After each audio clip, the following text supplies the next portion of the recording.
I remember the day my world began to crumble. It was not a single moment, but a series of seemingly insignificant events that escalated until I could no longer ignore them. Now, I'm 18, on the cusp of adulthood, trying to figure out what kind of person I want to be, how to fit into this world. But nothing has prepared me for this. It all started when my father had an accident. My father is a blacksmith, one of the hardest working men I know. He built everything we have with his own hands. But when the accident happened, it was like the universe flicked a switch. He broke his left leg and arm, in 4 places serious fractures that made even the simplest of tasks impossible.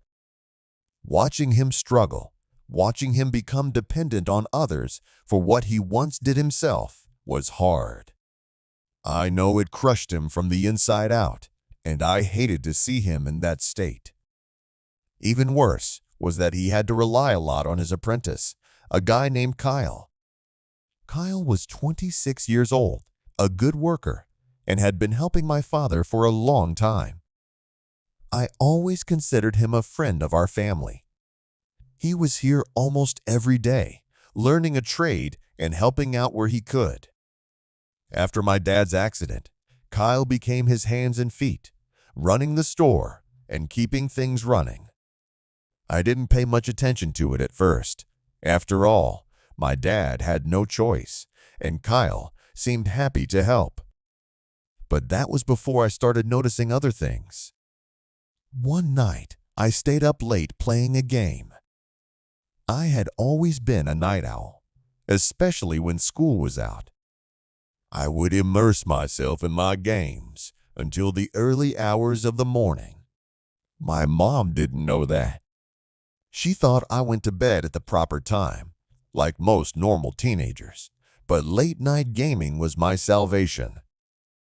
It was about 12:45 when I heard the phone ring. It was soft, but loud enough to draw my attention to the sound in my headphones. Not knowing why, I paused the game and listened.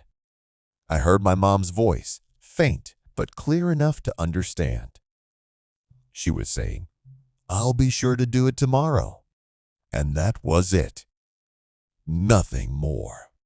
At that moment, I didn't pay much attention to it. It could have been anything, maybe a call from one of her friends. But something about it hooked me. The next morning, Kyle came to help my dad at the store, as usual. He sat with my parents, drinking tea and chatting as if nothing out of the ordinary had happened. But I noticed something. My mom seemed different. She was constantly bending over, adjusting her shirt, as if she was trying to pick something up, but nothing was working. I don't know why, but that phone call the night before flashed through my mind. It was strange, like something more was going on than I realized. Over the next few weeks, things only got weirder. I started paying more attention to her, not because I was suspicious at first, but because I couldn't shake the feeling that something was wrong. Mom was spending more time outside, taking longer to go to the store, or running errands that didn't seem necessary. I told myself I thought it was just me, that I was paranoid, but that didn't get rid of the nagging feeling in my soul. One night, I decided to go to bed later than usual. This time, I wasn't playing.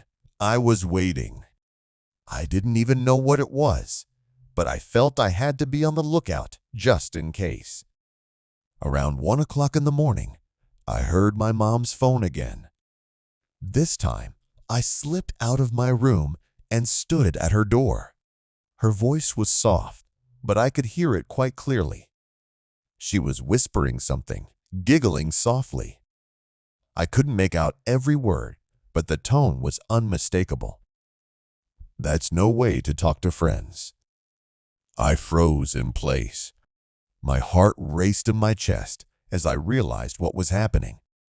My mom was cheating on my dad, and not just with some stranger. It was with Kyle. Everything fell into place. Her strange behavior, the late-night phone calls, the way she leaned in front of him like she wanted him to notice. I felt sick.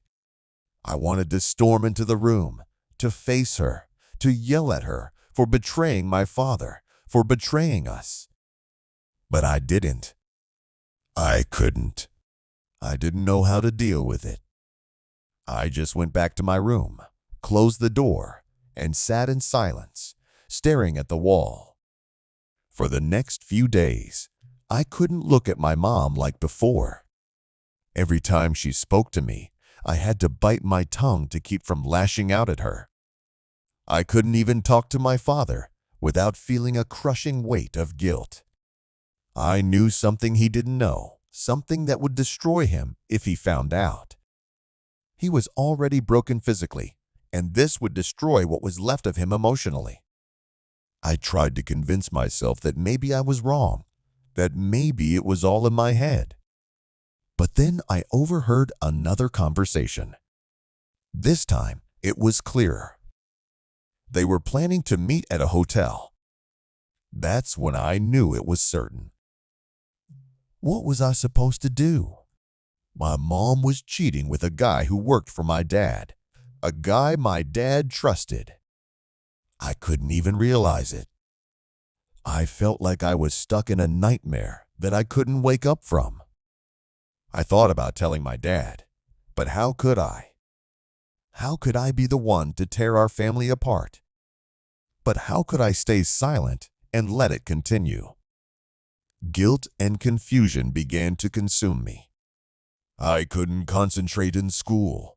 I couldn't enjoy the games anymore. Every time I looked at my mom, all I could see was her betrayal. She was deceiving not only my father, but me as well. She was supposed to be someone I could trust, someone who set an example. But now, it all felt like a lie. As the weeks passed, I felt a breaking point had come. I could no longer keep this secret. One night, I was awake again, but this time I wasn't just listening.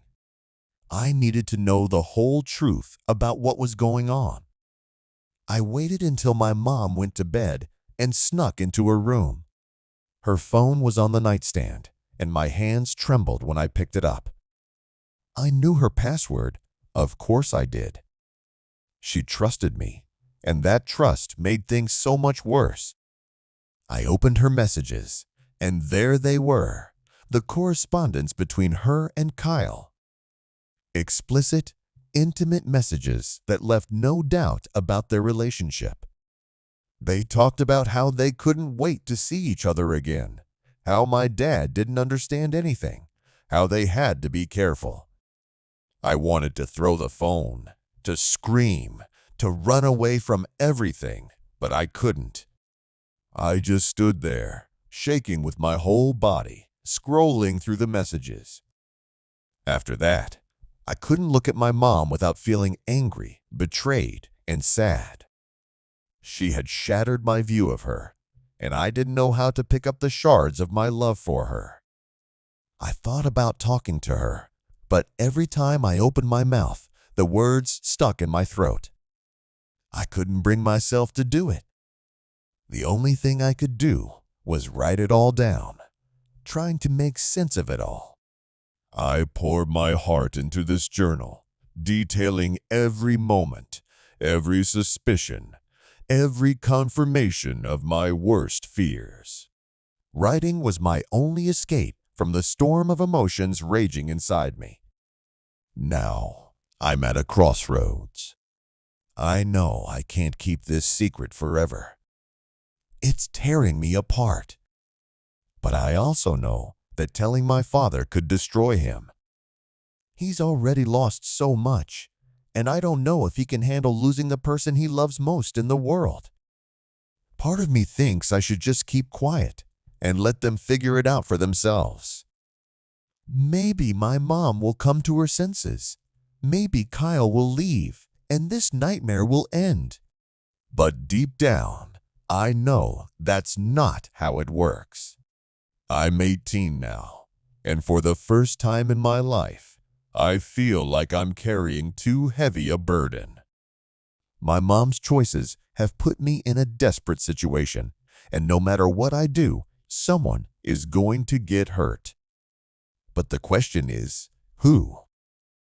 And what will be left of our family when the truth finally comes out?